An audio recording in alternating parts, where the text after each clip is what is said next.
อยอหัตถาวันทากราบน้อมต่างดวงดอกส้มหมัดทุกกุผาตัวข้าม่อนน้อยกราบไหวทูลสาไตรรัตนาสามดวงเก้าเงาไหวเจ้าสังฆะครูบาอาจารย์ตนกองวัดงามสั่งสอนม่อนค่าสั่งสอนม่อนค่าขอนอบน้อมในคุณพระรัตนตรัยอันมีคุณพระพุทธคุณพระธรรมคุณพระสงฆ์คุณรัตนะแก้วเจ้าตั้งสามประการอันเป็นสรณะ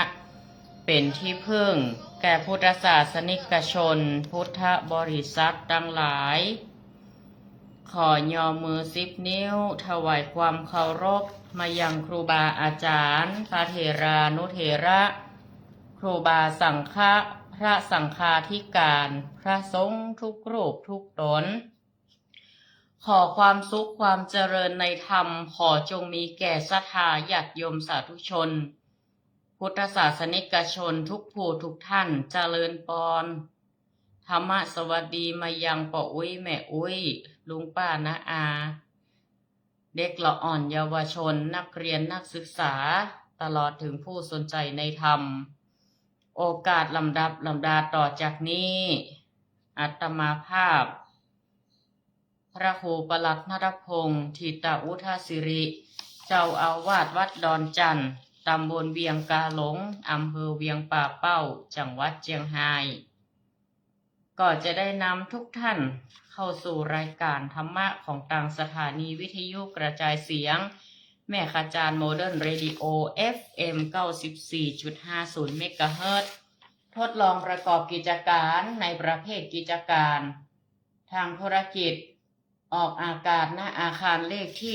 103หมู่ที่6บ้านสันมณะตำบลแม่เจดีย์อำเภอเวียงป่าเป้าจังหวัดเชียงรายลิงก์สัญญาณไปยัง 98.75 เมกะเฮิรตซ์วัดห้วยตองซักเรดิโออำเภอจอมตองจังหวัดเชียงใหม่และในเครือข่ายของคลื่นสีขาวเพื่อชาวประชาในช่วงยามเย็นวันนี้ก็ตรงกับวันจันทร์ที่15 ธันวาคม 2568ก็เป็นเวลาแห่งการได้มาสดับรับฟังพระธรรมเทศนาในรายการธรรมะบันเทิงใจตั้งแต่เวลา 18:10 นาทีจนถึงเวลา 2 ทุ่มซึ่งในขณะนี้ก็จัดอยู่ที่วัดดอนจันทร์ลิงก์สัญญาณไปยังสถานี 94.50 เมกะเฮิรตซ์แม่ขจารย์โมเดิร์นเรดิโอสถานีวิทยุ 98.75 เมกะเฮิรตซ์วัดห้วยตองซักเรดิโออำเภอจอมตองเชียงใหม่ก่อนอื่นนั่นต่อว่าที่ผ่านมาทางวัดดอนจันทร์ก็ได้ถวายการต้อนรับคณะสงฆ์ครูบาอาจารย์ที่ได้มาร่วมเดินทางมาพักที่วัดดอนจันทร์ในโครงการจาริกธรรมตามรอยพระศาสดาปีที่ 12 ไทยอินเดียเนปาลก็โดยการเผยแพร่การสืบทอดพระพุทธศาสนามีการจารึกธรรมในโครงการก็ส่วนหนึ่งก็จาริกมาจากพระธาตุจอมปิงตำบลวังเป้าอำเภอก้อขาจังหวัดลำปางเข้าสู่ละปูนเชียงใหม่ปลายทางคือวัดดอยเทพนิมิตรตำบลป่าซางอำเภอแม่จันทร์จังหวัดเชียงรายในระยะทางอย่างศรัทธาเบียงป่าเป้าติดตามรับฟังอยู่นี่หลายท่านก็ได้พบได้เห็นคณะสงฆ์ในโครงการจาริกธรรมซึ่งคณะสงฆ์ดังกล่าวนั้นก็จะไปพักทำวัดสวดมนต์ทำกิจวัตรในวัดต่างๆที่เห็นสมควรและเหมาะสมในการที่จะพักในการปฏิบัติธรรมทำกิจวัตรต่างๆก่อนที่จะเดินทาง ต่อไปแล้วก็ในขณะนั้นก็มีการร่วมกันทำบุญตักบาตรของศรัทธาประชาชนที่ได้ทราบข่าวนาบุญพระสงฆ์เป็นเนื้อนาบุญของโลกบ่มีนาบุญอื่นยิ่งกว่ายิ่งสงฆ์ที่ได้ทำหน้าที่ในการสืบทอดพระพุทธศาสนาครูบาอาจารย์ตลอดถึงพระสงฆ์สามเณรที่เป็นเหล่ากอแห่งสมณะเพิ่นก็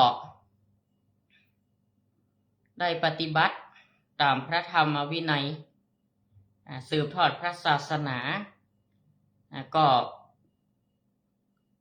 มีพุทธศาสนิกชนเฮานั้นศรัทธาญาติโยมที่จะให้การอุปถัมภ์อุปถาก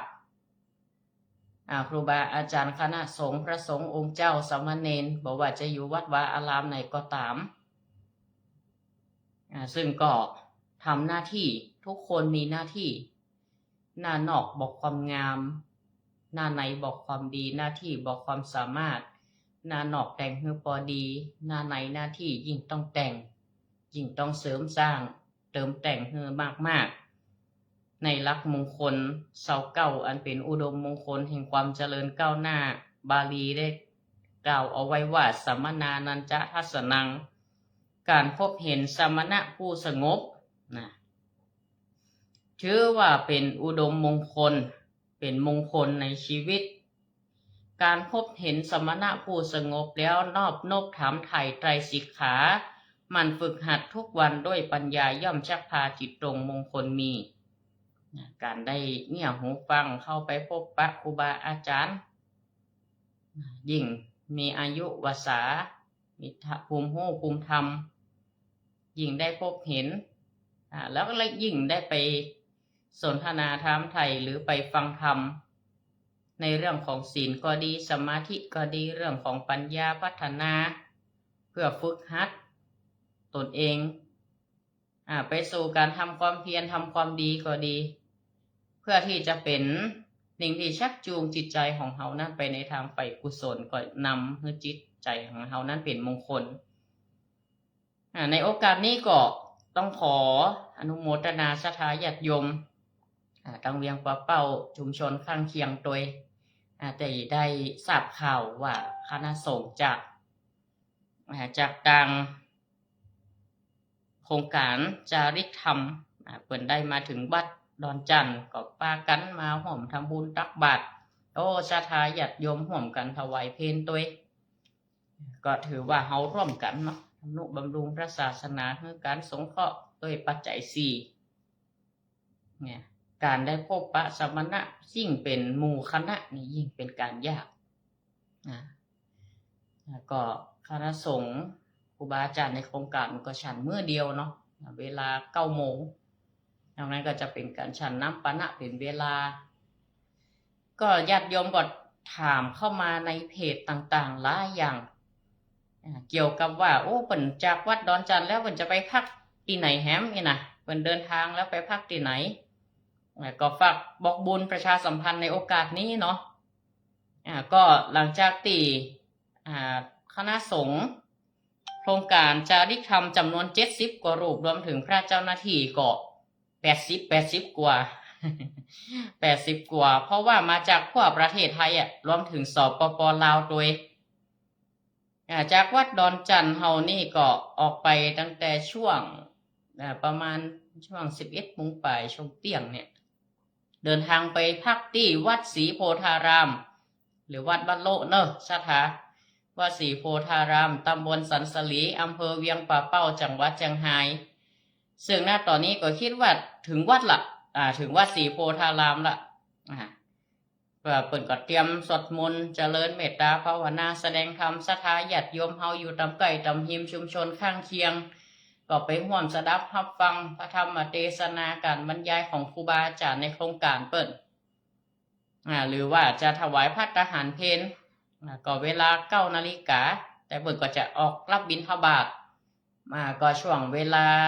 ที่เปิดกำหนดเนาะที่เปิดกำหนดไว้มากกว่าประมาณ 7 โมงเช้านี่ล่ะก็ทางวัดดอนจันทร์เฮาวันนี้ก็ได้ร่วมกันทำบุญตักบาตรตีเรียบร้อยในวันจัดเพลเวลา 9 โมงเช้าเมื่อเดียว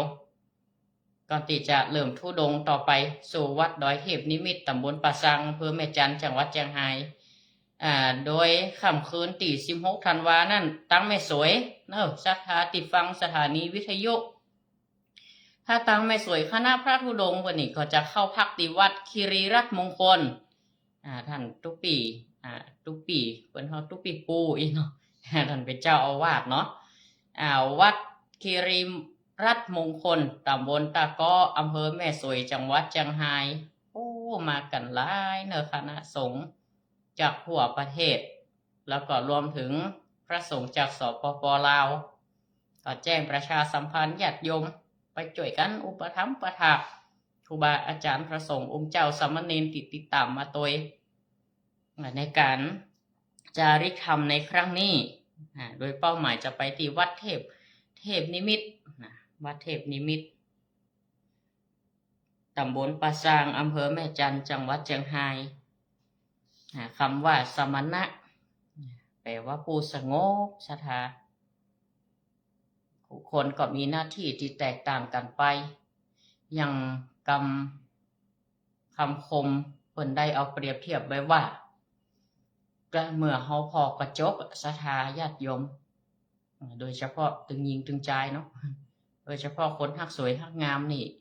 ก็ย่อมส่องพอยิงพอกระจกยิงแล้วยิงแหมยิงเพื่อหยังก็ยิงเพื่อหันความขี้เรี่ยวขี้เรของร่างกายมันสะท้อนความงามกะสะท้อนดีก็บ่ดีเด้อหรือมันขี้เรี่ยวขี้เรตรงไหนมันสะท้อนออกมารูปลักษณ์ภายนอกบางคนนี่มันได้แต่งตัวมันกล้าออกบ้านนะเมื่อเดียวนี้แต่งตัวแล้วมันป้อนะเวลาถ่ายรูปต้องใจแอป ต้องใจเปิงแอป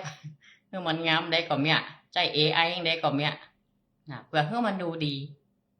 เห็นกันศรัทธากระจกย่อมสะท้อนความขี้ริ้วขี้เลของร่างกายชั้นใดแต่ยิ่งด้วยการปฏิบัติธรรมตั้งในศรัทธาเอาอย่างมาวัดความขี้ริ้วขี้เลความตกต่ำหรือว่าความจิตใจสูงหรือว่าจิตใจตกต่ำในธรรมะในคุณความดีใจอย่างมาส่องมาแยงมาวัดก็คือใจธรรมะศรัทธาใจธรรมะเท่านั้นธรรมะคือการฝึกหัดกายวาจาใจของเฮาไปทบทวนธรรมะวิจัยเลือกเฟ้นธรรมที่เฮาได้ยินได้ฟังมาเรามาเปรียบเทียบกับตัวเฮาบ่ต้องไปเปรียบเทียบกับต่างนอกหรือบุคคลที่2ที่3ภายนอกเฮาสะท้อนมาหาตัวเก่าเฮาเนี่ยทำไมครูบาอาจารย์เพิ่นให้อยู่กับตนเองให้พิจารณาให้เฮาภาวนาให้ทำสมาธิก็เพื่อให้ได้เจริญสติให้ทบทวนตัวเก่าธรรมะวิจยะธรรมใดที่เฮาได้ยินได้ฟังมาเนี่ยเรื่องของศีลก็ดีเรื่องของทานก็ดีของการภาวนาก็ดีฝึกพัฒนาตนเองก็ดีเพื่อที่จะมาพิจารณาว่าเฮาดำเนินชีวิตปัจจุบันเฮานี่เป็นไปในทิศทางใดประโยชน์ทางโลกเฮาได้ถึงไหนทางธรรมเฮาได้สนใจหรือเฮาฟักใฝ่ของเกาะเพื่อบ่ให้เกิดความประมาทในธรรมในการใช้ชีวิตสร้างความดีให้ตนเองเหมือนครูบาอาจารย์เพิ่นเนาะเดินทางเป็นหมู่เป็นคณะก็ต้องขออนุโมทนาบุญเพิ่นได้ทราบข่าวการประสานงานจากพระเจ้าหน้าที่ว่าเห็นมาออกสำรวจว่าจะหาวัดไหนจะมาพักครูบาอาจารย์พระสงฆ์สามเณรกว่า70รูปกว่ารูป80ก็ถึงเจ้าหน้าที่แม่ชีอย่างที่เพิ่นติดตามมาเนาะก็เข้ามาวัดบุญมหาละศรัทธามหาทานนะบุญมหาเฮาละเนื้อนาบุญมหาละเฮามีโอกาสไปยังเปิ้นศรัทธาไปพอดอกเขาอีโทรซ้ำเฮาขนาดละเดี๋ยวก็ว่าอยู่วัดอยู่วามล่ะมาเหลียไปหมอนัดนี่เดี๋ยวเขาต้องโทรตัวหาอยู่นะ แต่ว่าเขาก็ทำหน้าที่ของเขาในแห่งรูปแบบหนึ่งนะทุกคนก็มีหน้าที่กันพ่องไปตามปริยัติปฏิบัตินะแต่ก็บ่ละซึ่งการปฏิบัติธรรมว่าจะอยู่ไหนนำศรัทธาญาติโยมเจริญศีลภาวนาสมาธิเรื่องของการกินการต้าน นำศรัทธาเรื่องของการสร้างบุญสร้างกุศลให้มันเกิดขึ้นเขาก็ได้อย่างหนึ่งเขาก็ได้อย่างหนึ่ง เขาไม่ได้เดินไปเปิดเนาะเขาไปได้ไปเปิดแหมยังก็เรื่องสุขภาพโอ้ก็อยากจะปฏิบัติขนาดศรัทธาก็มีโอกาสอยู่บางเตือเห็นเมื่อนก็ไปฝึกวิปัสสนาเห็นหน่อยไปเสริมความรู้ไปอบรมก็ผ่านมาละก็หลายหลักสูตรเหมือนกันอันนี้ก็จะเฮียนอยู่นะ ก็จะเฮียนวิปัสสนาเพิ่มเติมให้อยู่นะอาตมาภาพนะตั้งเป้าเอาไว้นะเพื่ออย่างก็เพื่อเอามาส่องตัวเก่านะมาส่องตัวเก่าแล้วมาช่วยกันนำศรัทธาจำศีลกินตั้นภาวนาในยุคสมัยที่วัตถุมันนำรสนิยมของตั้งวัตถุมันนักกว่าประเดียวเนี่ยศรัทธาญาติโยมกระแสของโลกมันแห้งขนาดเลยบ่ว่าจากการสื่อสารก็ดีโซเชียลก็ดีบางทีเขาก็มาพิจารณาเนาะศรัทธาญาติโยมเฮาลองเอาธรรมะเนี่ยมาพอมันเสื่อมก็มันเจริญคะแนนในความเจริญมันก็มีเสื่อมแต่เฮาพยายามให้จิตใจเฮาเสื่อมนะจากการกินการทานเรื่องของกุศลในการความฉลาดที่เฮาได้มาเกิดเป็นคนนี่มันยากเมื่อเขาได้เป็นแล้วเขาบดีตั้งอยู่ในความประมาทมันบดีประม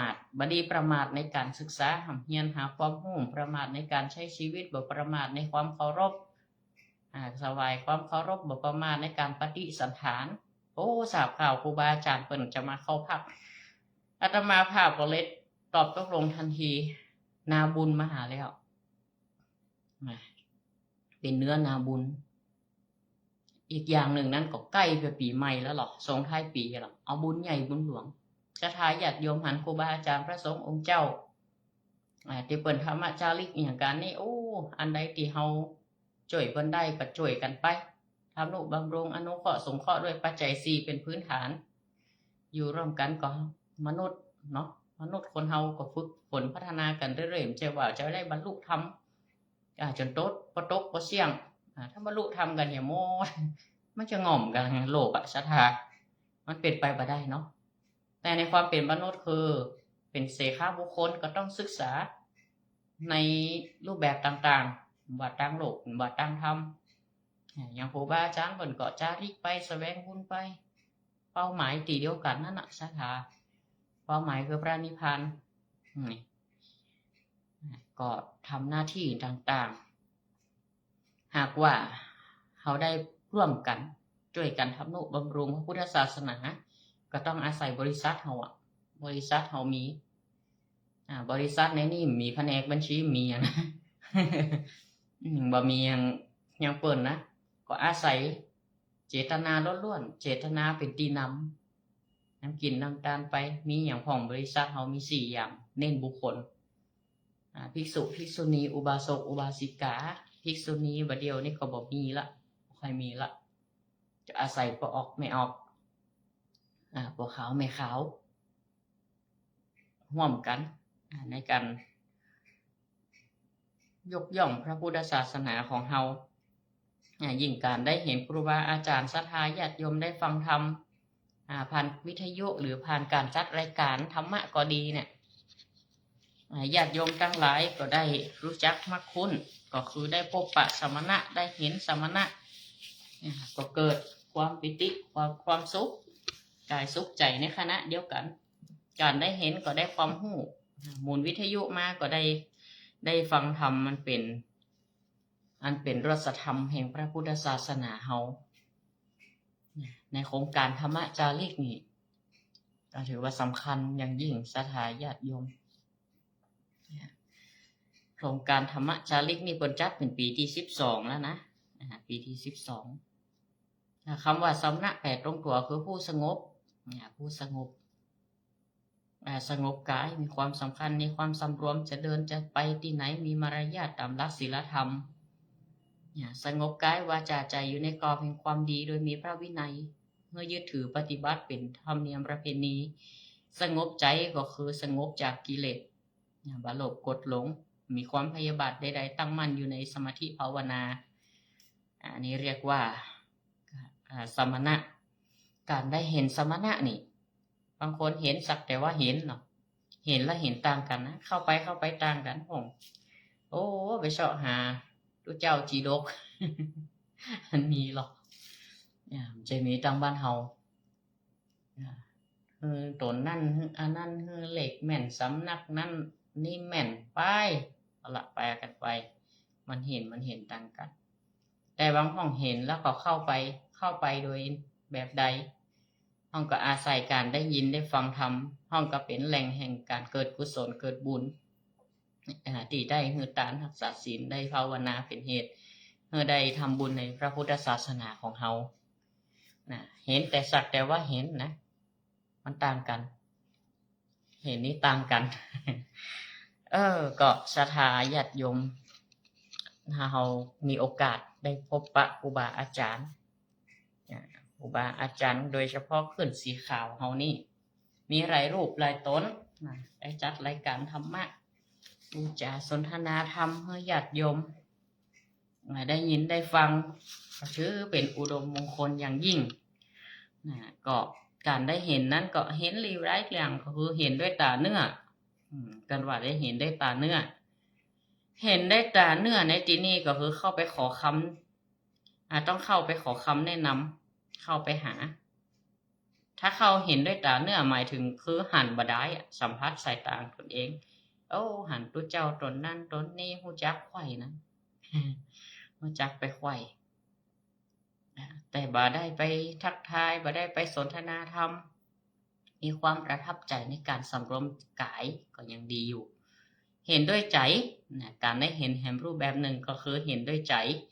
เห็นด้วยใจก็คือสอนได้เนื่องจากความสำรวมกายวาจาสำรวมใจของญาติโยมเข้าวัดเข้าวาไปร่วมกิจกรรมต่างๆตามพระพุทธศาสนางานต่างๆของทางคณะสงฆ์ก็จะช่วยโน้มน้าวใจเขาให้อ่อนโยนผ่อนตามการรับฟังรักธรรมคำสอนที่ใจมีความยินดีก็เห็นต้นว่าคือค่าเข้าวัดก็ต้องสำรวมล่ะสำรวมอย่างแรกก็คือสำรวมกายละกิริยาวาจาต่างๆการจะเดินจะนั่งจะอู้จะจ๋าบอกกระโชกหกหักบุกวากเสียงดังก็เป็นเหตุให้เกิดความสำรวมกายอ่อนน้อมเปิดใจของเฮาแล้วก็เห็นด้วยปัญญาในที่นี้หมายถึงรับรู้โดยใช้ปัญญาใคร่ครวญในการสัมผัสเข้าถึงรับรู้คำสอนของครูบาอาจารย์ของสมณะผู้นั้นและรู้ว่าท่านเป็นผู้ตั้งมั่นมีหน้าที่ใดๆเขาก็มีส่วนร่วมในการปฏิบัติหน้าที่ของท่านหรือปฏิบัติตามคำสอนที่เพิ่นได้เอาธรรมะมาชี้แนะมาสั่งสอนเผยแผ่ต่อให้กับญาติโยมศรัทธาทั้งหลายได้สดับได้รับฟังได้ข้อคิดไปใช้ในชีวิตประจำวันของญาติโยมศรัทธาเฮาแล้วนำไปสอนต่อเผยแผ่ต่อถือว่าเฮาเป็นอุบาสกอุบาสิกาที่มีคุณภาพอุบาสกอุบาสิกาที่นับถือพระศาสนาอย่างมั่นคงในพระรัตนตรัยเนี่ยเบิ่นว่าหากว่าเฮาปฏิบัติธรรมนะญาติโยมเฮาปฏิบัติตามศีลตามธรรมบางทีเฮาก็มีเป้าหมายคือพระนิพพานเหมือนกันแต่ว่าการจะบรรลุเนี่ยมันก็ยากอยู่แต่มันก็ไม่ได้ยากจนทำมาได้เลยก็อยู่ที่การปูพื้นฐานอย่างอริยบุคคลเนี่ยมันว่าพระอริยเจ้าเนี่ยหรือแม้แต่บุคคลผู้ประเสริฐตั้งแต่โสดาบันสกิทาคามีอนาคามีอรหันต์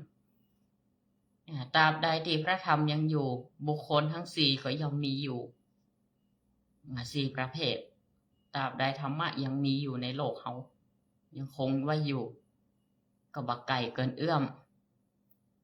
อยู่ที่เฮาได้ศึกษาแล้วเอาไปปฏิบัติมาเลือกเฟ้นทำเลือกพิจารณาเฮาแต่มันเป็นไปได้ยากก่อนในยุคปัจจุบันก็ยากอยู่อยากยังใดก็ตั้งแต่สมมติเรื่องของโสดาบัน อริยบุคคลอริยบุคคลจำพวกแรกเนาะที่ถือว่าเป็นผู้ถึงกระแสแห่งพระนิพพานบ่เกินเจ็ดจาตินี่ได้บรรลุอรหันต์แน่นอนปรินิพพานแน่นอนแต่มันมีหันอย่างสถาที่มันจะไปปิดบังบ่ฮือเฮาได้บรรลุบ่ฮือเฮาได้ถึงคือบ่มีความเพิ่นฮ้องว่ามีความมั่นคงตรงต่อพระรัตนตรัยอย่างแท้จริงยังลังเลสงสัยอยู่แม้ในธรรมเองแม้ในคำสอนของพระพุทธเจ้าเองแค่อันแรกเนี่ยอย่างถ้าบ้านเฮาอู้กันก็ยังศรัทธาดอกไม่ไหวเนาะไหวไปหั่นพ่องไหวไปนี่พ่องเปิ้นเสนอข่าวอันใดดีพ่องบ่ดีพ่องก็เมารวมไปถึงหมดก็บ่ได้แยกแยะบ่ได้เลือกเฟ้นเอาทำบ่ได้ขาดบ่ได้พิจารณาไปตามเหตุตามปัจจัยที่มันเกิดขึ้นก็เลยอยู่ในวนเวียนแห่งปุถุชนคนธรรมดาทั่วไปก็อาศัยเรื่องของอานิสงส์ของการทานก็ดีศีลก็ดีอยู่ในโลกมนุษย์เฮานี่ผลของกรรมที่เฮาได้ทำไปเวียนว่ายตายเกิดในวัฏสงสารการที่เฮาจะได้เข้าถึงพระโสดาบันเนี่ยสมมติบุคคลแรกอริยบุคคลแรกเนี่ยก็ด้วยมีความมั่นคงต่อพระรัตนตรัยอย่างยิ่งในศีลบ่สงสัยเรื่องของศีลสงสัยในเรื่องของธรรมบ่มีความเคลือบแคลงใจลังเลสงสัยในพระรัตนตรัยอย่างพระพุทธพระธรรมพระสงฆ์สรณะทั้งสามจะมีความมั่นคงในรัตนะทั้งสามอย่างท่องแท้เพราะอย่างทำให้บุคคลพระโสดาบันเปิ่นได้เกิดความท่องแท้มีความมั่นคงมั่นใจว่าพระพุทธศาสนาเนี่ยเป็นศาสนาที่พาให้พ้นทุกข์เป็นศาสนาที่นำไปสู่ความคิดเพื่อหาทางออกของชีวิตบ่ต้องเวียนว่ายตายเกิดตอบโจทย์ตอบคำถามถึงหมดได้ถึงแม้ว่าสาวกจะปฏิบัติบ่ดีก็ตามได้ก็บ่ได้เอามาเหมารวมเอามาทำให้เกิดความสั่นคลอนจิตใจผิดเปิ้นก็พิจารณาไปตามเหตุตามปัจจัยอย่างในสมัยพุทธกาลพระสงฆ์ก็จะว่าอยู่ในวินัยบวชปุ๊บอยู่ในวินัยปั๊บเรียบร้อยหมดบ่ใจพระวินัยก็จะบ่เกิดขึ้นพระวินัยมีพระวินัยมีอยู่หลายข้อด้วยกันโดยเฉพาะเรื่องของสมมุติเนาะศีลนักก็ปาราชิก4สังฆาทิเศษ13ข้อแล้วก็มีอย่างแฮมปฏิเทศนิยะนะทุกกฎทุกภาษิตอย่างต่างๆติมาในวินัยนอกวินัยก็ดีก็เป็นเหตุให้เกิดวินัยเพราะว่าเหตุการณ์ต้องเกิดขึ้นก่อนพระพุทธองค์ถึงประชุมสงฆ์แล้วก็บัญญัติข้อห้ามหลักปฏิบัติเอาไว้เป็นธรรมเนียมปฏิบัติก็คือสงฆ์เรานั้นเมื่อเข้ามาบวชก็ต้องอบรมจิตใจตัวเก่าบางตนบางองค์ก็บ่ได้เกิดมาในพื้นเพเดียวกันพ่องก็เกิดในวรรณะพราหมณ์พ่องก็เป็นลูกเศรษฐีพ่องก็เป็นลูกคนมีพ่องก็เป็นลูกญาจกจะคือมันเหมือนกันบ่ได้สถาแต่เมื่อเข้ามาเนี่ยจะต้องมีธรรมเนียมมีหลักปฏิบัติเป็นที่ทางเดียวกันแนวทางเดียวกันบางคนติดสบายแล้วเข้ามาบวชบาตรบ่บิณฑติดสบายบ่สวดมนต์บ่ทำวัดก็ถูกตำหนิเนาะหรือชอบแบบมีสปอนเซอร์ติดตามตลอดประมาณว่าสร้างกระแสให้ตนเองก็มีปฏิบัติยกตัวอย่างพระเทวทัตหรือแม้แต่สุภัททะปริภาชกตีกล่าวจับช่วงพระธรรมวินัยว่าพระเจ้าปรินิพพานไปแล้วจะมาร้องห่มร้องไห้เสียใจอย่างจนพระมหากัสสปะแล้วก็สงฆ์อื่นๆเกิดความสลดใจหดหูใจเฮาจะปล่อยละไว้บ่ได้ละจะต้องมารวบรวมสังคายนาคือรวบรวมพระธรรมคำสอนออกเป็นหมวดเป็นหมู่อันนี้เป็นเรื่องของศีลอันนี้เป็นเรื่องของหลักธรรมอันนี้เป็นเรื่องของพระสูตรที่พระเจ้าไปเทศน์ไปโปรดไผสอนเรื่องไอ้หยังต่างๆเหมือนที่ศรัทธาญาติโยมได้ฟังเป็นชาดกผ่องเป็นพระธรรมเทศนาเทศน์ในวาสานอกวาสาผ่องก็จะจัดอยู่ในพระสูตรอันเนี้ยญาติโยม ก็บางรูปก็ ยังเฮ็ดของปาราชิกอะข้อแรกตินพระสุทินน่ะ ไปมีอย่างกับคนบ้านเนาะพ่อแม่มีบ่มีใครได้ลูก พอพระสุทินปิกไปบ้านนะคล้ายๆว่าไปอยู่กับมีหญิงนี่เนาะเพื่อใครได้ลูกแล้วปิกมาอีกอะพระเจ้าได้ทราบเรื่องส่งทั้งหลายไปทูลบอกสุทินก็สามารถที่จะครองเพศบรรพชิตได้ก็ซึกออกไปพระเจ้าก็บัญญัติเรื่องของพรหมจรรย์เรื่องของอย่างต่างๆมันก็มีเหตุมีปัจจัยต่างๆแต่เห็นว่ามีผลก่อกับศาสนิกชนในสมัยพุทธกาลชาวพุทธมันก็มีพ่องแต่บ่ได้มีนักเพราะเพิ่นแยกแยะกันได้ยิ่งในสมัยพุทธกาลนี่มีตึงพราหมณ์เนาะลัทธิต่างๆมากมายนักเหลือสมัยเดียวกันพอเดียวนี้ลัทธิยังแตกออกมาเหมือนดอกเห็ดจะปาไปสวรรค์พ่องจะปาไปหาพระนั่นพระองค์นี้พ่องเดี๋ยวก็กำลังเป็นพระโพธิสัตว์อยู่จะปาไปหันปาไปนี่พ่องดินแดนนั่นดินแดนนี่มีมากมายศรัทธาญาติโยมเอาล่ะเกิดความลังเลในพระรัตนตรัยล่ะเขาจะไปตั้งรัฐครับหุ่มตั้งรัฐเนี่ยหรอกห้องก็หุ่มตั้งรัฐก็เลยปฏิบัตินอกหีบนอกแนวไปเสียก็มีศรัทธาก็เลยบ่ได้ประโยชน์อย่างจากการที่มาพบปะสมณะได้ค่ะเขานับถือพระพุทธศาสนาเป็นสรณะเป็นที่พึ่งจะต้องมีใจติดมุ่งตรงต่อพระรัตนตรัยบ่มีความลังเลสงสัยอันนี้เป็นอารมณ์แรกของพระโสดาบันอริยบุคคลประเภทแรกที่เวียนว่ายแต่เกิดมาถึงเจ็ดจาติแล้วก็มีทางไปอบายภูมิเลยมีสุคติภูมิเป็นที่พึ่งแต่ถ้าสูงกว่านั้นเป็นสกิทานะคะอาจจะอยู่บนสวรรค์ปฏิบัติท่านบางยังอนาคามีอย่างว่านี่บางทีมันก็ไปเกิดเป็นบรรลุเป็นพรหมห้องด้วยอำนาจของฌานของสมาธิภาวนาเปิดเนาะเป็นพรหมปฏิบัติไปก็นิพพานบนพุ่นเลยก็มีศรัทธาอย่างน้อยเขาก็ต้องเริ่มฝึกฝนปฏิบัติเขาได้ปะครูบาอาจารย์ก็ถือว่าเป็นการดีเข้าไปหาขอคำแนะนำจากท่านให้ความเคารพบำรุงช่วยเหลือในโอกาสที่สมควรเพื่อแบ่งเบาภาระทั้งกิจการทางพระพุทธศาสนางานวันสำคัญต่างๆเพราะว่าเราอยู่ร่วมกันในชุมชนในสังคมเวลามีประเพณีมีงานต่างๆก็เฉพาะลำพังพระสงฆ์ก็มาสามารถจะขับเคลื่อนได้ก็ต้องอาศัยณปัจจุบันก็บ้านวัดโรงเรียนแล้วรัฐเป็นตัวสนับสนุนส่งเสริมกิจกรรมทางพระศาสนาเข้ามาร่วมมีบทบาทหากว่ามาเข้ากันแล้วก็ยากที่จะทำให้การปกครองคนครองธรรมก็ไปคนละทิศทางเมื่อเขาเห็นสมณะหันครูบาอาจารย์ปฏิบัติดีปฏิบัติชอบหรือทำหน้าที่ใดหน้าที่หนึ่งในทางพระพุทธศาสนาเขาเผยแผ่ก็ดีงานสงเคราะห์ก็ดีบางทีก็อาจจะมีคอมเมนต์ว่าตามในสื่อไปช่วยน้ำเพราะไม่ใช่กิจของสงฆ์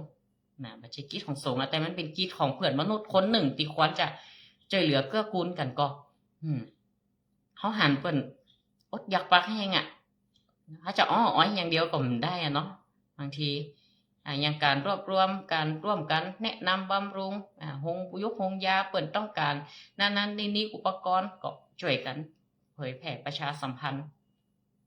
อันใดที่จะเป็นงานสาธารณะงานสงเคราะห์งานในเรื่องของงานเผยแผ่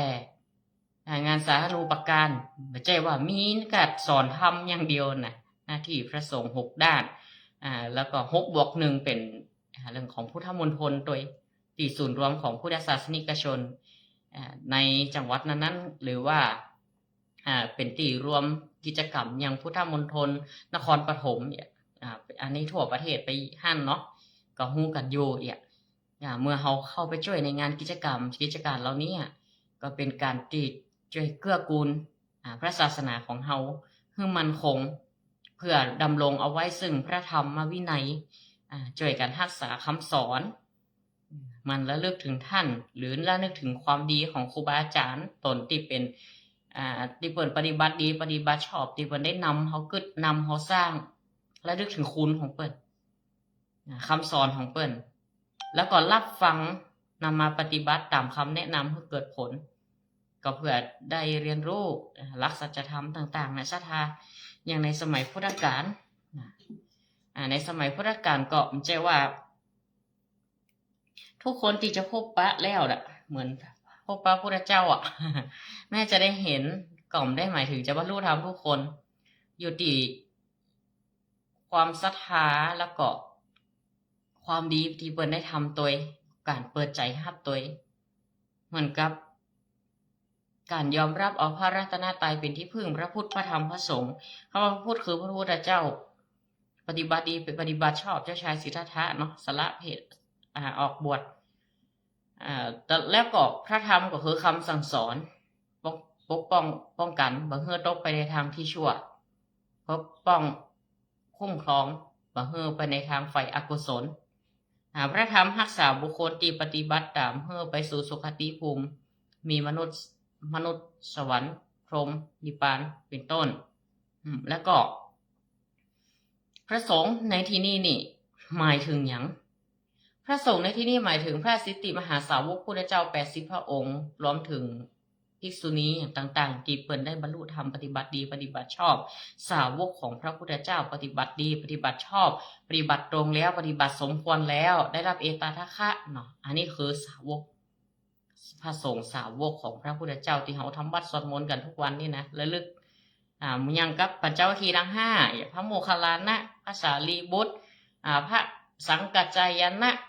พระยศกุลบุตรอย่างต่างๆเราเนี่ยพระอานนท์นี่คุณของเปิ้นมีหรอกศรัทธาได้ฟังธรรมพระมหาอุปคุตเนี่ยก็คุณเปิ้นก็มีถ้าระลึกถึงท่านเรานั่นบ่ได้หมายถึงสาวกพระสงฆ์ที่เป็นสมมติสงฆ์สมมติสงฆ์เมื่อเขาเกิดมาเขาเข้ามาสู่เพศของการเป็นนักบวชก็ปฏิบัติตามคำสอนก็พัฒนาตนอยู่เรื่อยๆพัฒนาตนพัฒนาตัวโดยมีพระธรรมพระวินัยเป็นหลักปฏิบัติตามคำสอนบางทีก็มีเหตุการณ์ต่างๆเนาะเขาก็เหมารวมกันไปเหี่ยหมดขอนับถือพึ่งแค่2รัตนะเนี่ยโดยอันนี้มันบ่ได้ศึกษาใครตั้งแต่เขาก็ใครเม่นนะมันได้ศึกษาเหี่ยก่อนมันว่าไปเลยคำว่าสาวกรัตนะอันที่3นี่หมายถึงพระสงฆ์สาวกผู้ปฏิบัติดีปฏิบัติชอบสาวกพุทธเจ้าอย่างนั้นว่าไปเลยบางคนไหมมันได้เรียนเนาะมันได้ศึกษาท่องแท้นว่าไปเลยเนี่ยทำไมคนบรรลุธรรมถึงยากมากในคณะติวัตถุนำหลักความประพฤติธรรมศีลธรรมมันเสื่อมเนี่ยกระทบมันนำจิตใจคนก็เลยเสื่อมไปมันเป็นเพราะเหตุนี้แหละตัดสินง่ายเลยบ่ได้พิจารณาได้ศึกษาซะอย่างตัดสินอย่างก่อนจะถูกจะผิดอย่างกระจ่างเหมือนเฮาโดนกล่าวหาไว้ก่อนจะถูกฮู้จะผิดฮู้บ่ฮู้ระบบประเทศไทยเฮานี่มันเป็นระบบกล่าวหานะกล่าวหาไว้ก่อนอีหยังก็จะยิ่งเฮาได้ไปตามกระแสที่เฮาได้ยินมาได้หันก็สักแต่ว่าเห็นเนาะเฮาได้มาพิจารณาบางทีมากินแหน่งไม่รู้ก็เป็นวจีกรรมมโนกรรมไปเห็นละได้กายกรรมวจีกรรมมโนกรรมเป็นกรรมนักไปเหี่ยอันจะห้ามเหี่ยซึ่งพระนิพพานมรรคผลนิพพานทั้งหลายมาอันตรายอยู่เมื่อศรัทธาเฮาได้เข้าใจอย่างอี้แล้วเฮาก็จะยิ่งศึกษาธรรมเลยศึกษาในวินัยคำสอนแล้วก็เพื่อบ่ให้มันเกิดความประมาทพลาดพลั้งไปในพระรัตนตรัยเฮา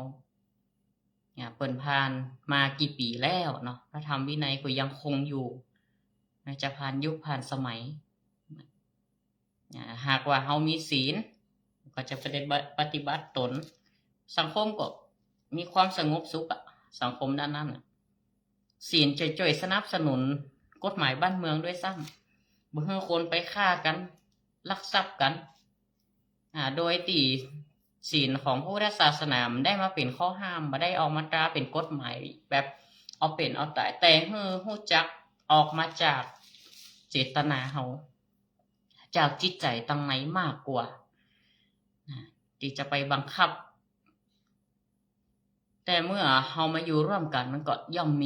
มีเป้าหมายร่วมกันก็ลูกหลายป่อหลายแม่มาอยู่ด้วยกันหลายสัญชาติเชื้อสายวะ อย่างบ่เดียวนี่ก็มีเหตุการณ์ต่างๆชายแดน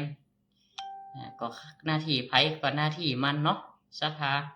ทหารมันก็มีหน้าที่ของเปิ้นเขาก็ไปปัดพิงไปวิจารณ์ทำหน้าที่ของไปของมันไปเปิ้นก็ปกป้องประเทศเฮาก็ส่งกำลังใจไปเฮาก็ไปสนับซัพพอร์ตข้อมูล กลมพิษ ใจเนี่ยดีไปบอกข้อมูลเฮ้อแหมไฟล์ไปยุ่งล่ะสภาเดียวมันก็ออกมานะใครหูใครหันไอ้ยังไปย้ำบัดนี้เผยแพร่มันเป็นความลับทางราชการทางทหารไปจี้โพงกระหลอกเนี่ยเนี่ยบัดเดียวนี่ก็ดีนะตีว่าประเทศไทยนี่มีพันธมิตรเยอะเขาไปผูกมิตรไมตรีเปิ้นนักเขาไปแห่เข้าไว้หลายตี มาเข้าไว้หลายเมืองนะคือความสัมพันธ์ระหว่างประเทศทางการทูตก็ดี มีความสัมพันธ์อันยาวนานแต่ละประเทศก็มีกี่บอกประเทศอ่ะนี่มันหูแล้วนึกหลายๆประเทศเปิ้นก็มีอารยธรรมที่ดีเปิ้นมีอารยธรรมแม้จะต่างเชื้อชาติศาสนาก็ยังเข้าใจเนาะเข้าใจส่งกำลังใจให้ประเทศไทยเฮากว่าจะมาเป็นไทยนี่บรรพบุรุษเฮาก็ได้เกิดบ้านสร้างแปลงมานักเสียก็นัก เสียก็นักเพื่อจะแลกเอาดินแดนขวัญท้องเฮานี่แหละเอาไว้เฮาเป็นปึกแผ่นเดียวกันอย่างน้อยเฮาก็เป็นปฏิรูปประเทศก็คือเป็นภูมิประเทศอันควรเวลาเกิดอย่างขึ้นมานี่แม้ว่าคนไทยจะวินทาวิพากษ์วิจารณ์กันในประเทศแต่ถึงเวลานั้นนะทุกคนต่างช่วยกันนี่ก็เป็นจุดดีเลย ละเราขวัญไว้ก่อน ละเรื่องเราขวัญไว้ก่อนวิจารณ์ไว้ก่อนไปช่วยไอ้อย่างลักๆใหญ่ๆอย่างก่อนมันก็เป็นสีสันเนาะเป็นไอ้อย่างที่ความเป็นไทยๆสถามาเกิดพอนะอย่างน้อยก็มีความสามัคคีในชาติมีความสามัคคีในชาติปองดองกันไว้ก่อนเรื่องอื่นๆเอาไว้ก่อนนะก็อนุโมทนากับศรัทธาญาติโยมทั้งหลายที่ได้รับฟังรายการธรรมะบันเทิงใจในช่วงตอนเย็นนี้เวลาตอนนี้ก็ 18:57 นาทีเดี๋ยวจะได้พักเบรกก่อนเนอะญาติโยมเดี๋ยวก็จะได้มาพบกันใหม่เข้าสู่รายการเวลา 19:30 นาที19:30 นาทีหากว่าท่านจะโทรศัพท์เข้ามาสอบถามแลกเปลี่ยนธรรมะสนทนาถามไทยกับเบอร์โทรศัพท์0963458026 0963458026แล้วก็จะปิ๊กมาในช่วงที่2ของรายการธรรมะบันเทิงใจในช่วงเย็นช่วงนี้ก็อากาศก็ร้อนๆหนาวๆก็รักษาสุขภาพกันด้วยญาติโยมเฮาทุกท่านทุกคนก็เขาก็ได้ฟังธรรมการบรรยายในรายการธรรมะบันเทิงใจบรรยายธรรมก็ตามสบายสไตล์ชิวๆเนาะก็วันนั้นก็ไปร่วมงานวัดปะกังเจริญ ก็กลับมาก็ดึกพอสมควรชอบคนแข่งกองกันเนาะสถากองหลวงค่อยหันที่ไหนนะแต่ยังมีคนอนุรักษ์หลายวัดหลายว่าอนุรักษ์แข่งกันบักเคยหู้ก็ได้หู้บักเคยหันก็ได้หันเนี่ยถ้ามีงานในทางศาสนาการกิจกรรมทางวัดทางว่าก็ได้หู้ได้หันนะสถาก็เป็นประเพณีวัฒนธรรมที่สมควรที่อนุรักษ์รักษาสืบสานกันเอาไว้การฟ้อนการรำก็ดีประเพณีการฟ้อนการรำเวลาวัดมีงานไหว้หลวงก็ดีงานทางวัดทางวาอื่นๆก็มีการแสดงมีการที่จะมีส่วนร่วมของตังเยาวชนหล่ออ่อนแม่บ้านแล้วก็แม่บ้านพ่อบ้านได้ร่วมกันสามัคคีกันมีส่วนร่วมกันทุกฝ่ายบ่ใช่ว่าฝ่ายใดฝ่ายหนึ่งก็ทำงานแบ่งตามหน้าที่กันไปเวลาเรามีการมีงาน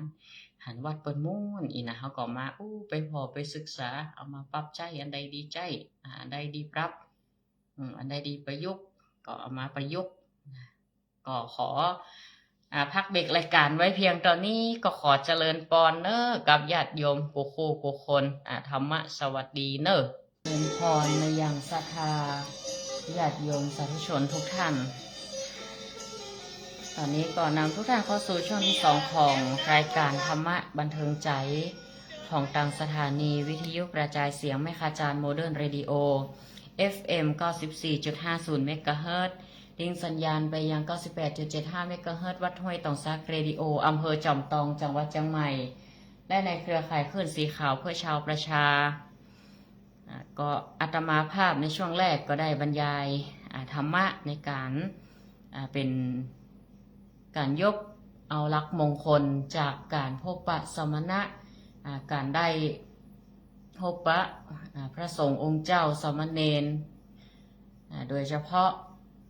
ในการได้พบปะพบเห็นแล้วเมื่อเราได้ไปร่วมในการสงเคราะห์ในการเป็นทำหน้าที่พุทธศาสนิกชนโดยการเข้าไปเพื่อศึกษาธรรมะจากท่านหรือได้เฮือทานศีลภาวนาเป็นเหตุแห่งเฮาได้ปฏิบัติสร้างกุศลคุณความดีเฮือตนเองก็จะเป็นมงคลชีวิตเป็นมงคลที่ในปรากฏในมงคลสูตรที่29ให้การพบปะสมณะอาตมาภาพก็จะได้ขอยกตัวอย่างอานิสงส์แห่งการเห็นสมณะพบปะครูบาอาจารย์ในสมัยพุทธกาล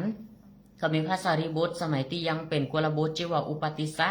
ยังเป็นคนบ้านอยู่ก็เกิดในตระกูลที่มั่งคั่งได้ศึกษาศิลปะวิทยาทางโลกมาจนจบวิชา18ประการนะศรัทธาญาติโยมหลังจากสำเร็จการศึกษาก็ยังแสวงหาโมกธรรมนะครูบาอาจารย์คนแล้วคนเล่าท้ายที่สุดก็จึงออกบวชในสำนักของสันชัยปริภาชกขณะนั้นก็ยังพบพระพุทธศาสนาเตือพบพระพุทธเจ้าเตือก็ศึกษาจนจบจนเสี่ยงละปากันไปหรอมีเพื่อนอยู่คนอุปติสสะและก็ตัปปุสะนะอุปติสสะและโกริตะขอสุมาอภัยเตยก็คือสุดท้ายก็ได้อุปติสสะก็ได้มาเป็นพระสารีบุตรโกริตะก็ได้แก่พระโมคคัลลานะนี่จื่อมาเป็นคนบ้านอีกเนาะพระสารีบุตรก็จื่ออุปติสสะก็ศึกษาหาความรู้อันใดก็บ่ตอบโจทย์ประจบบ่หมดล่ะศึกษาสำนักอาจารย์สัญชัยปริภาชกคือมีชื่อเสียงโด่งดังในสำนักนี้ที่สุดละอีน่ะในสมัยพุทธกาลนี่เขาขณะนั้นยังพบพระพุทธเจ้าพระพุทธศาสนาคือสามารถปราบกิเลสในตัวได้ก็เลยออกท่องเที่ยวหวังว่าจะได้พบพระอรหันต์ในโลกนี้แล้วก็พบปะอาจารย์ที่สามารถที่จะตอบปัญหาในชีวิตได้อยู่มาวันหนึ่งพอดีว่าไปปะพระอัสสชิก็คือหนึ่งในปัญจวัคคีย์ทั้ง5เนาะหลังจากที่ปัญจวัคคีย์ทั้ง5ออกบวชมีคนทัญญะว่าปะพัทธิยะมหานามะอัสสชิเนาะได้ฟังธรรมพระพุทธเจ้าแล้วก็ดวงตาเห็นธรรมแล้วก็ขอออกบวชแล้วก็บรรลุเป็นพระอรหันต์ในที่สุดซึ่งพระอัสสชิเองก็เป็นพระอรหันต์แล้วพระพุทธเจ้าก็ทั้ง5เนี่ยออกไปเผยแผ่ประกาศศาสนาแต่ละปีในขณะที่พระอัสสชิกำลังบิณฑบาตอยู่นั่นน่ะท่านก็มีผิวพรรณผ่องใสกิริยามารยาทงดงามท่าทางสำรวมเกิดความเลื่อมใสจึงติดตามไปแล้วก็จัดตีหนังให้ฉันอาหารรอจนท่านสันเสร็จแล้วก็เข้าไปกราบเรียนถามพระอัสสชิเนาะอุปติสสะหรือพระสารีบุตรเข้าไปถามตอนที่ยังเป็นฆราวาสหรือคนบ้านอยู่ว่าท่านอินทรีย์ของท่านเนี่ยผ่องใสผิวพรรณวรรณะบริสุทธิ์ท่านตั้งใจบวชอุทิศเพื่อไผ่ใครเป็นศาสดาของท่านชอบใจธรรมะของไผ่เพื่ออยากจะได้คำตอบตอบคำถามในชีวิตที่ยังข้างคาใจอยู่เนาะพระอัสสชิก็ตอบว่าพระมหาสมณะผู้เป็นบุตรสักยราชผู้ออกบวชจากสักยะตระกูลนั้นมีอยู่เฮาตั้งใจบวชอุทิศพระภูมิพระภาคเจ้าพระองค์นั้นพระภูมิพระภาคเจ้านั้นเป็นศาสดาของเฮ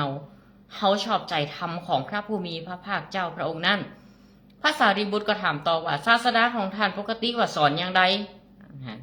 พระอัสสชิก็ตอบด้วยความสำรวมแต่เนาะอ่อนน้อมถ่อมตนตัวเองว่า เฮาเป็นผู้บวชมาอยู่กำลังเข้าสู่ธรรมวินัยนี่บ่นานบ่อาจแสดงธรรมให้พิสดารได้ แต่เฮาก็พอแสดงเฉพาะย่อๆเอาไว้ว่าธรรมเราใดเกิดขึ้นแต่เหตุพระตถาคตเจ้าทรงแสดงเหตุของธรรมเหล่านั้นและการดับไปแห่งธรรมนั้นพระมหาสมณะมีปกติตัดสอนไว้จะอีกนะประกองพระสารีบุตรได้ฟังธรรมตรองตามแล้วเนาะเดิมทีมีภูมิภูมิธรรมอยู่ละเมื่อได้เข้าใจแค่บกี้ประโยคคือดวงตาเห็นธรรมทันทีสำเร็จเป็นพระโสดาบันอยู่ทันทีทันใดเลยขนาดพระพุทธเจ้านะพวกเราฟังดูแล้วเป็นอย่างใดเนาะธรรมติภาสสิชิทรงแสดงเนี่ยสถาญาติโยมบางคนก็ฟังไปบ่ค่อยเข้าใจเพราะเฮาไม่ได้ศึกษาธรรมเราใดเกิดแต่เหตุตถาคตเจ้าดับเหตุแห่งธรรมเรานั้นและการดับไปก็ยังเปิดตัดไว้ในสอนในอธิตตปริยยสูตรหรือแล้วก็ปรากฏอยู่ในเมื่อมีอวิชชาชาติชรามรณะต่างๆมันเกิดขึ้นพร้อมกันปฏิจจสมุปบาทนะก็เป็นลักเมื่อตัณหาทำให้เกิดอย่างนะให้เกิดอุปทานเกิดขันธ์ห้าเกิดอย่างขึ้นต่างๆมันเป็นวัฏจักรสถาญาติโยมการเกิดขึ้นชาติชรามรณะมันก็เลยเกิดขึ้นมาพร้อมๆกันโสกะปริเทวะนะทำให้เกิดการเวียนว่ายแต่เกิดแล้วพระองค์ทรงแสดงเหตุแห่งธรรมนั้นและการดับไปของวัฏจักรแห่งทุกข์การเวียนว่ายแต่เกิดที่จริงมีความลึกซึ้งกว่านี้นะอาตมาก็ย่อๆให้ฟังคนก็เข้าใจเนาะขนาดย่อๆก็ได้สำเร็จเป็นพระโสดาบันละนี่คืออานิสงส์แห่งการปะสมณะในภพในอดีตและชาติปัจจุบันก็คือเฮามีภูมิภูมิธรรมมาก่อนเวลาเฮาได้ยินได้ฟังสดับครูบาอาจารย์เพิ่นได้เล่าเรื่องนั้นๆนี่อีกรูปหนึ่งอาจจะไปสนับสนุนยกตัวอย่างให้ฟังก็ยิ่งเข้าใจเลยญาติโยมเขาก็เข้าใจแบบลึกซึ้งแล้วก็ตอบปัญหาที่อยู่ในใจของเขาได้หรืออันใดที่คัดข้องมองใจอยู่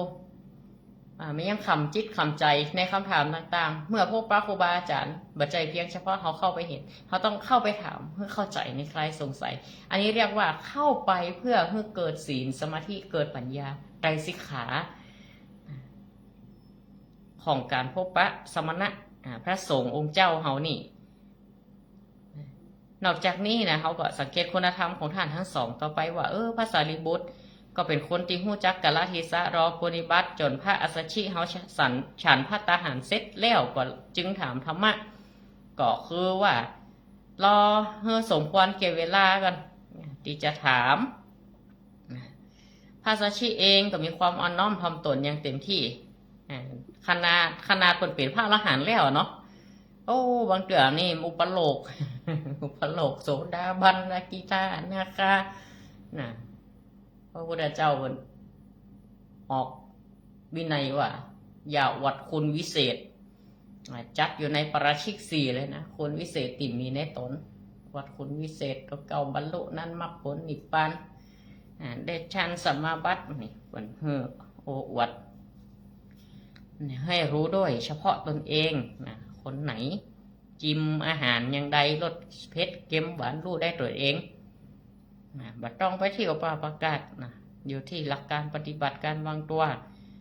พอพระสัชชีมีความอ่อนน้อมถ่อมตนอย่างเต็มที่ขณะที่เป็นพระอรหันต์ก็ยังถ่อมตนยังเป็นผู้บวชมาอยู่แล้วก็เข้าสู่ธรรมวินัยได้บ่เมินยังมาแสดงธรรมด้วยพิสดารก็เอาย่อๆในขณะที่พระสารีบุตรเนาะหรืออุปติสสะได้เข้าใจบรรลุละเสร็จแล้วก็ไปปาเพื่อนก่อนก็คือพระโมคคัลลานะอัครสาวกเบื้องซ้ายก็คือโกริตะจืบตอนเป็นคนบ้านป้ากันไปเข้าเฝ้าพระพุทธเจ้าพร้อมกันก็บรรลุเป็นพระอรหันต์ด้วยกันเนาะเป็นอัครสาวกเบื้องซ้ายเบื้องขวาเขาจะไปเทียบบารมีเปิ่นในการสั่งสมคุณงามความดีจะได้ว่าพระอานนท์ก็ติดตามเป็นพยานจะได้เบื้องซ้ายเบื้องขวาคือเปิ่นปรารถนาไว้ก่อนแล้วบารมีเปิ่นเตรียมแล้วก็คือวุนเปิ่นจัดสรรไว้ละกรรมไว้จัดสรรเตรียมรอละถึงดีถึงชั่วหรือจะเป็นอย่างต่างๆนานาเหล่านี้ยุติการประพฤติปฏิบัติ ปราสมก็สมปรารถนาของเปิ้นและก็ได้รับการพยากรณ์จากพุทธเจ้าใน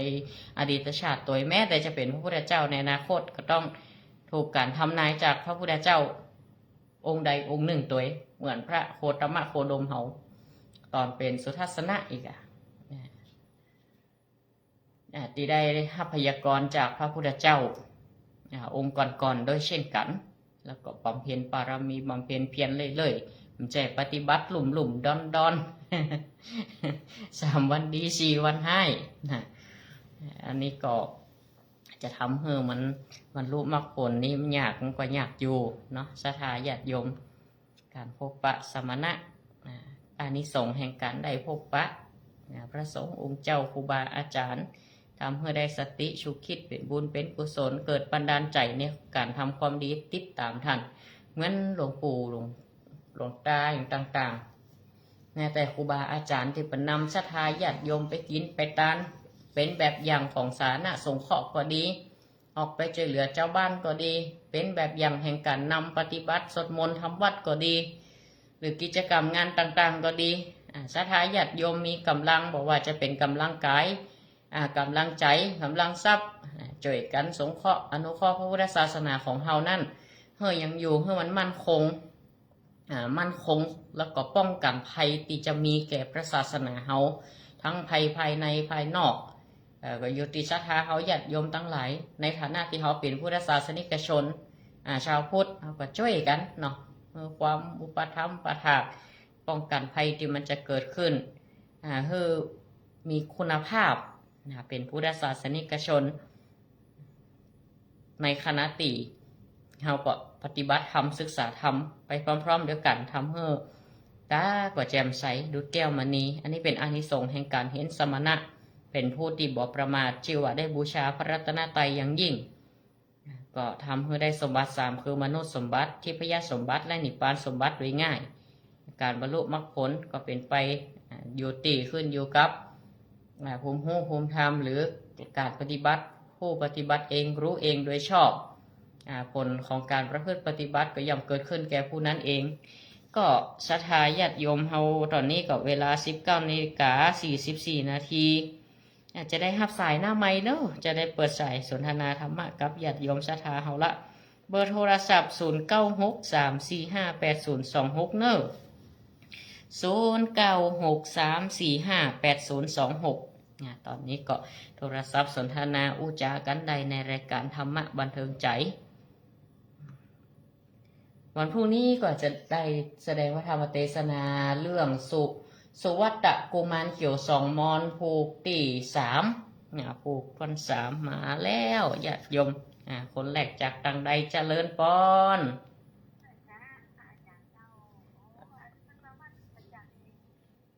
เปิดมาวัดประจันนี่แม่กี่โมงเปิดมากับมาพักตั้งแต่ตะวาแล้วแม่เข้ามาถึงวัดก็ประมาณบ่าย 2 บ่าย 3เนาะก็ศรัทธาญาติโยมเขาก็ปากันห่วมกันเลี้ยงน้ำปานะอีกตึงแม่คืนตึงแม่เจ้าตัวมาจากบ้านแม่นี่งั้น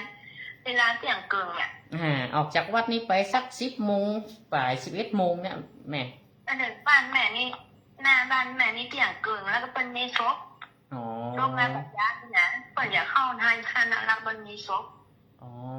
แล้วก็เป็นเร็วไปหาไปอยู่รวดกล่องๆเลยกันเปิ่นจะไปวัดศรีโพธารามมันโลแม่ไปพักที่หั่นคือเนี่ยกะเปิ่นตั้งสวดมนต์กันหั่นละเปิ่นก็ถ่ายทอดด้วยนะโยมแม่มาถ้าดูในแม่หนังจะก่อนทำว่าจะไปหากับไปได้เนาะนักกะอยู่ไว้เนาะจะเอาน้ำเป็นสบายก็ไปมาได้อะกะหนังจะก่อนทำไว้จะดีอกดีใจเนาะอนุโมทนาบุญก็เปิ่นนาบุญก็เปิดเนอะว่าค่าที่ไหนพ่อเนาะจากหลายตีหลายตั้งทั่วประเทศแม่แล้วก็สปป.ลาวด้วยเพิ่นจะไปกันตีเป้าหมายวัดเทพนิมิตอาจารย์มาเดียวเนี่ยกะว่าทุกที่ไหนเนี่ยกะเบิ่งมาแม่บัญญัติซะตุนพนานเนาะมาพักที่วัด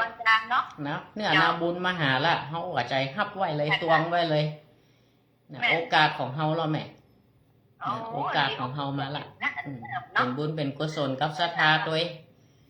นี่แม่นั่งจนก่อนนี้ไหวกับไปหาบ่ได้เนาะ เดี๋ยวไปนั่งถวายกับไปบ่ได้อ่ะมันเพราะแม่เจ้าอย่างเนาะอย่างศรัทธาตังบ้านเปิ่นได้ยินตังแม่หางบ้านเกาะตังแม่เจดีอย่างเปิ่นตีเปิ่นบัดตันมันก็มาเพ่นะเปิ่นก็มาห่วมกันนี่เมื่อบ้านนั้นประจักษ์เดี๋ยวเปิ่นบัดตันเปิ่นสาวข่าวเปิ่นก็มากันสาธุโมทนาเนอะโมทนาแม่ไรเนอสาธุเจริญพร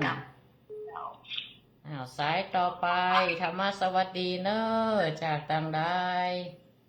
ไรจ้ากระโปงเจ้าอนุโมทนาเจริญพรแม่อุ้ยเฮือนเนาะจ้าบ้านสันต่อชัดเจนดีดีละแม่อุ้ยวันนี้ชัดเจนวันผูกฟังธรรมเมืองเนอะจ้า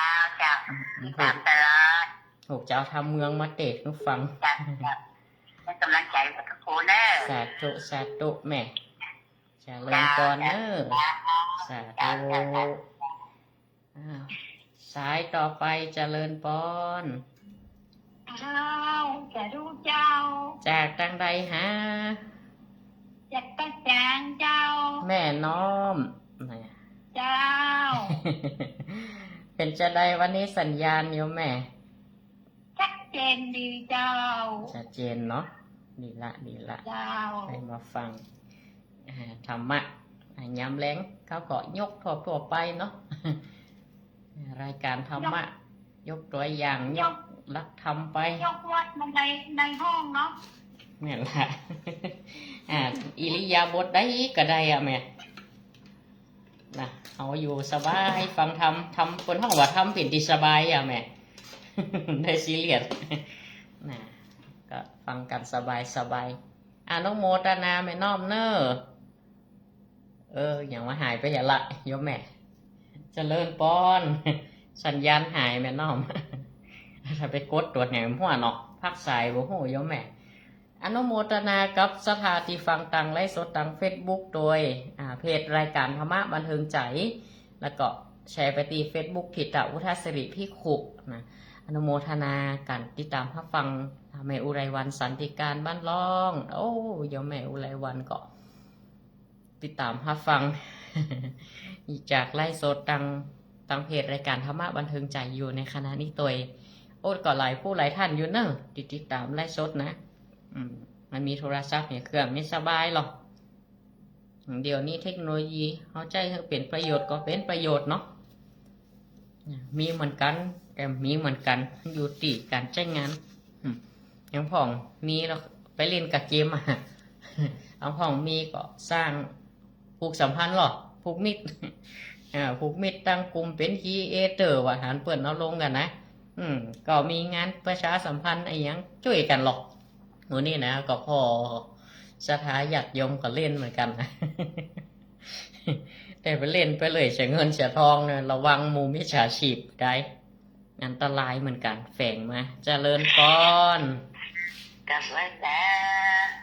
จากกันได้ละอ่อนจำต้องจะจอมต้องควงเป่าเนาะแม่ละอ่อนเนาะแม่ลองฟังแต่ชัดเจนดีบ่โยมแม่ชัดเจนดีอนุโมทนาโตยตั้งจอมต้องบ่ค่อยหนาวแล้วเนาะแม่เนาะบ่หนาวได้ไรล่ะตั้งเวียงเป่าๆก็ยังมีหมอกมีเหมยอยู่ไม่เจ้านะวันนั้นกระปุนอ้อยลงไปเห็นหน่อยมันวันจากเมื่อคืนหลังจากงาน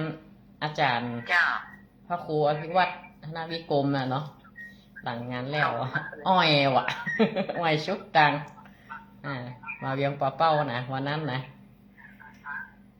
รักษาสุขภาพด้วยโยมแม่อนุโมทนาเนอะอยู่ดีมีสุขมันปาประดานนะเนาะใช่บางคนก็เป็นเหมยเป็นวัดกับตัวบัตันอนุโมทนาสาธุเจริญปอนเนอร์ธรรมะสวัสดี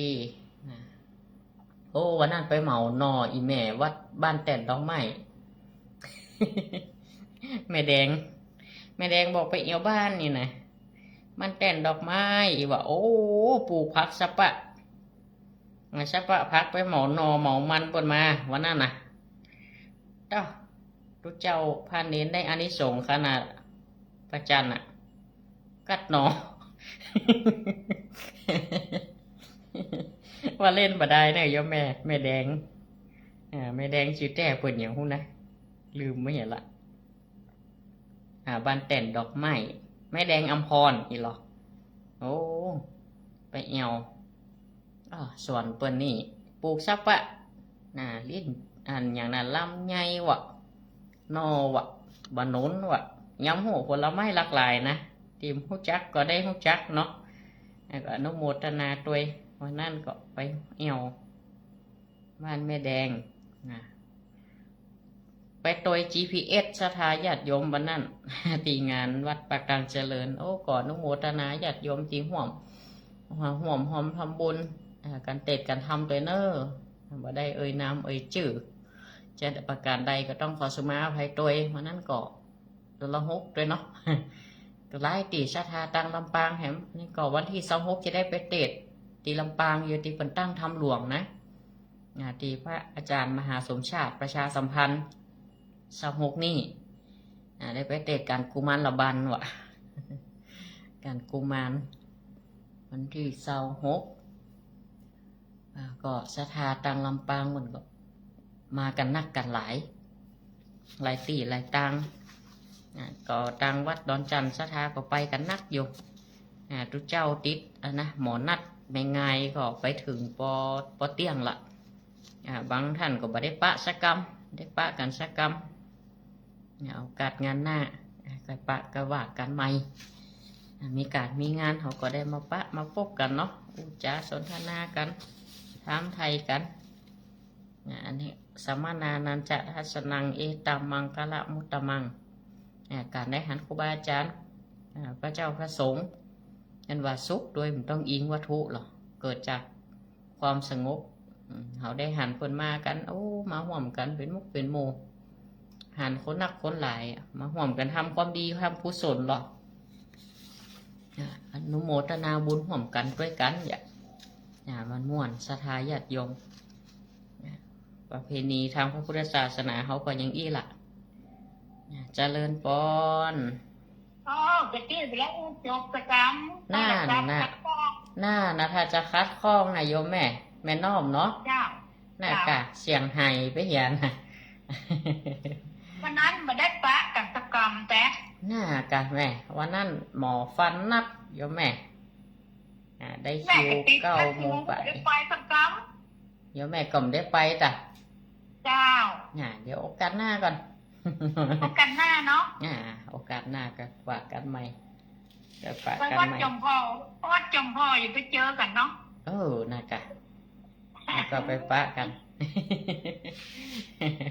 มีการมีงานก็ได้มาปะกันเนี่ยเตื้ออะไรโยมจ้ะเจ้าวันนั้นมีน้องมันติดผ้าตุ้มไป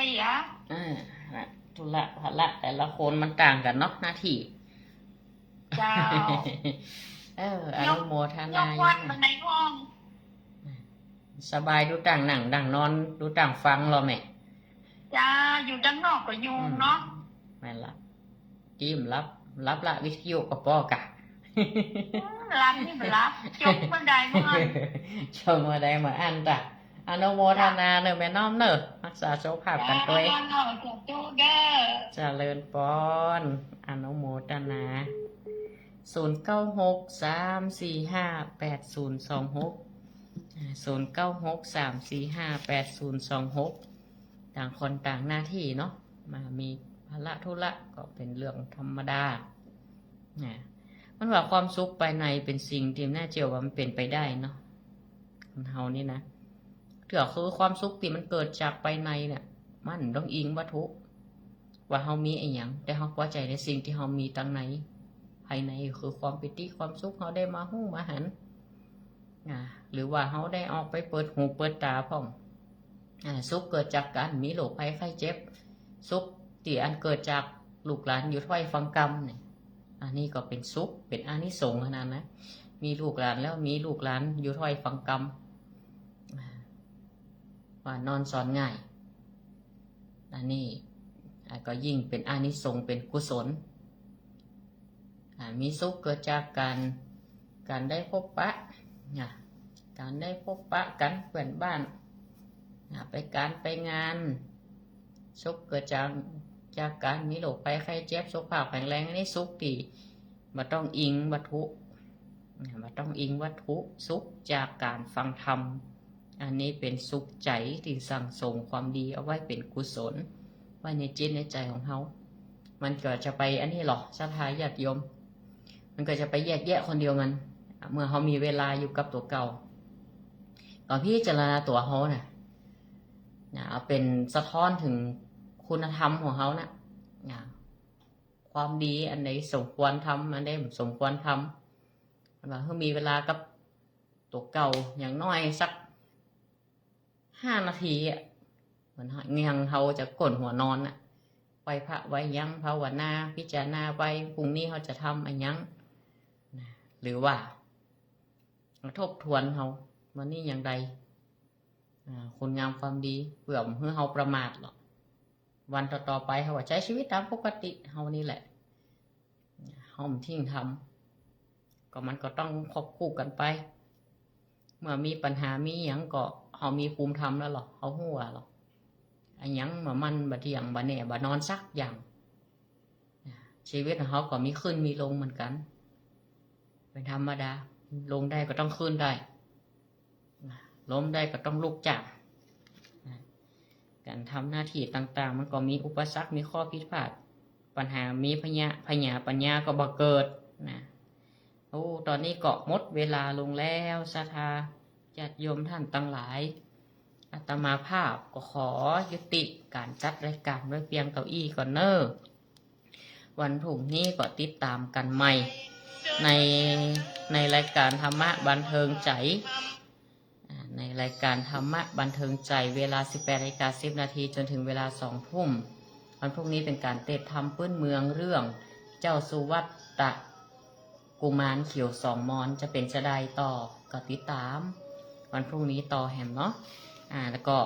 อำนวยอวยพรให้ทุกท่านอยู่ดีมีสุขเหมือนกันกุคู่กุโคนสุขภาพพลานามัยสมบูรณ์แข็งแรงการแสดงพระธรรมเทศนาพอสมควรแก่เวลาขอยุติลงไว้เพียงตอนนี้เอวังก็มีด้วยประการฉะนี้เจริญพรทุกคนทุกท่านโดยธรรมะสวัสดี